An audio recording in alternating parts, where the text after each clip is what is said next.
place on San Cristobal. This is the Interpretation Center, which will give you a very much better and perhaps clearer overview than I'm giving you right now. A lot of the different things out there, and you can do it at your own pace. Okay,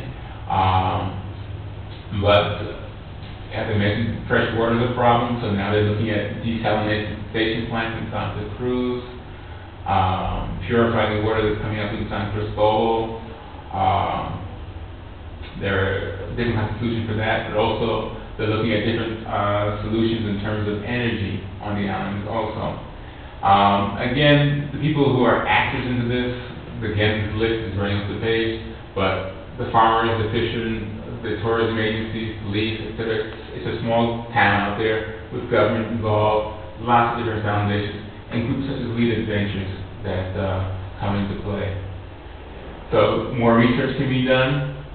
All right. Again, I'm going to ask you to translate. It's a civic plaza, Mm-hmm. and please don't touch the marine wolves. Marine wolves. Think of marine as sea. The sea lions. Sea lion. In Spanish it's lobo, which is wolf, but in English we call them lions. So don't touch sea lions. It's a pretty simple rule, but there are reasons for it. Aside from the fact that the sea lions can bite you, and people do get bitten. Alright, but you're able to interfere with their ecology, even though they can be very close by you. You can be sitting at a restaurant, and they're 10 feet away while you're at the restaurant. But sometimes it's difficult to resist the temptation. But yeah, you should keep a little bit of distance. And so simple rules make a big difference. New energy solutions. You guys ever hear about the Jessica? It was a fuel boat, bringing fuel in for energy generation, for electricity, burning for electricity in the Galapagos, and for the boats that are used out there. And it capsized. Oil slipped in the Galapagos. We got lucky. Wind helped bring some of that away from the mainland and concentrated it, made it easy to clean up. But it brought to international attention the problems of having so many people in the Galapagos and their needs. And so things like wind energy. The idea, whether it'll happen or not, but the idea is to have by 2015 end the use of fossil fuels in the Galapagos. We hope we can get there. All right. I think I'm just waiting again for the next slide to come on. No? I'll try again. Yeah. Okay. So a few things you can do. Well, one of them you're already doing. I said the volunteer work is really important. So again, one more time. Thank you. Knowing what you're eating and where you're in the Galapagos, it's much better controlled in the Galapagos itself than it used to be in terms of eating things out of season. This finding lobster is another delicacy that people like.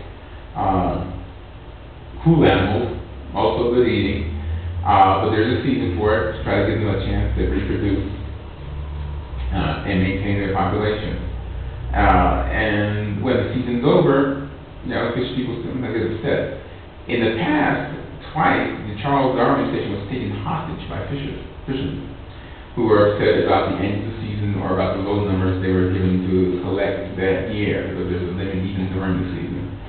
And then, so the government just said, okay, take some more, please give us back the Charles Darwin station, and the populations declined. But now there's a council with the fishermen, and I excuse the term, but they're almost all men, so I'll say fishermen. The fishermen are now part of the council with scientists, with government representatives, with park officials, and they make decisions together before their season starts. And so now the fishermen actually help control one another, so there's less illegal fishing. The restaurants are cooperating more about not selling out of season, but there's still something of an illegal market for export. Okay. And then the type of tourism that you do. Going with Lead-Adventures is a really good decision. In part, I talked about the percentages of money that stays within the Galapagos. Even if you got to Lead-Adventures through another organization in space, the amount of money that is actually channeled directly to people who live and work in the Galapagos is much greater doing this type of thing than booking a cruise ship through orbit, Velocity. And so these local boats that do day trips are run by local people who live in the Galapagos. I'm not suggesting that you guys ride up on the front of the boat without life jackets or anything else like that. Don't do that. That's against the rules. But really, it does help a lot more than other types of travel. Okay.